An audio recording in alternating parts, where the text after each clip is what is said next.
विष्णु पूजा फलम तथा, भगवान विष्णु की पूजा करने से जितना फल प्राप्त होता है, अन्न दान करने से जितना फल प्राप्त होता है, जल दान करने से जितना फल प्राप्त होता है, विप्रपादौदकश्यापि महात्म्यम पापनाशनम, ब्राह्मणों के चरण धोकर चरणोदक लेने से जितना फल प्राप्त होता है उतना फल सिर्फ एकादशी मैया की कथा सुनने से प्राप्त हो जाता है।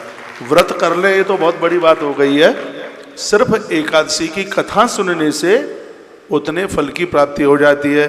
गंगाया शुभ महात्म्यम विष्णु पूजा फलम तथा, अन्नदानस्य महात्म्यम जलदानस्य च उत्तमम, विप्रपादोदिकस्यापि महात्म्यम पापनाशनम।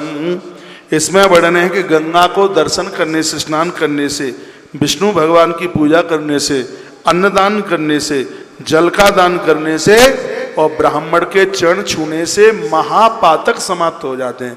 बहुत बड़े से बड़ा पाप है वो समाप्त हो जाता है। लेकिन इतना करने से जितना मिलता है, एकादश्याम फलम सर्वम सर्वपातकनाशनम।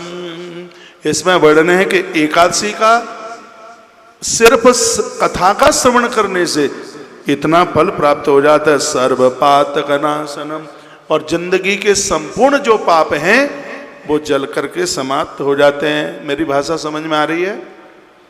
तो मैं आपको पद्म पुराण से इस समय एकादशी महात्म्य सुना रहा हूं, जिसकी बहुत बड़ी महिमा है। कस्मा एकादशी श्रेष्ठा तस्या को वा विधि स्मृता। जैमिनी महात्मा ने पूछा था, कदाच क्रियते किंबा फलम तस्या वदस्व मे।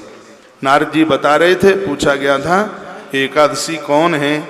इस व्यास जी को पूछा था एकादशी कौन है, कैसे प्रकट हुई है, इसके बारे में आप सुनाएं, ये व्रत किस प्रकार से करना चाहिए। तो भगवान व्यास कहने लगे, एकादश्या फलम सर्वम भक्तम नारायणाद्रते। एकादशी की पूरी महिमा स्वयं भगवान नारायण भी वर्णन नहीं कर सकते।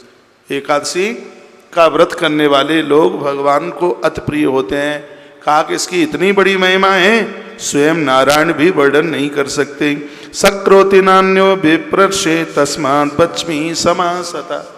सक्रोति नान्यो विप्रर्षे तस्मात् विश्वे समाहिता। एक बार भगवान नारायण ने, व्यास जी कहते हैं, देवराज इंद्र को इसकी महिमा सुनाई, महात्म्य सुनाया। सृष्ट्वादौ पुरुषः श्रेष्ठः संसारम सचराचरम। एकादशी की महिमा से ब्रह्मा जी सृष्टि की रचना कर पाते हैं। वेदाता ब्रह्मा जिस 11 का व्रत करते हैं, तो अब आप विचार करें वह एकादशी अपने आप में कितनी विशेष है। सर्वेषां दमनार्थाय सृष्टिवान् पाप पुरुषम।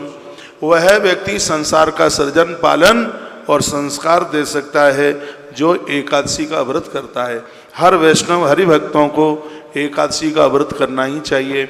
ऐसा बताते हैं, किसी के घर में किसी की मृत्यु हो रही हो, उस घर में एक भी व्यक्ति यदि एकादशी का व्रत करने वाला है तो यमराज के दूत उस घर में प्रवेश नहीं कर पाते। यह 11 की बहुत बड़ी महिमा है। बड़ा सुंदर इसमें वर्णन है, यदि कोई व्यक्ति मृत्यु से छटपटा रहा है, उसके प्राण कैसे भी नहीं निकल रहे हैं, एकादशी का व्रत करने वाला व्यक्ति अपनी एकादशी का संकल्प करके उसे एकादशी दे देता है, तो उसके तो पाप कट जाते हैं, उसको मुक्ति हो जाती है। और एकादशी के व्रत का दान करने वाले की एकादशी की महिमा और ज़्यादा बढ़ जाती है। ऐसा इसमें तालियां जोर से बजाओ, नहीं मत बजाओ।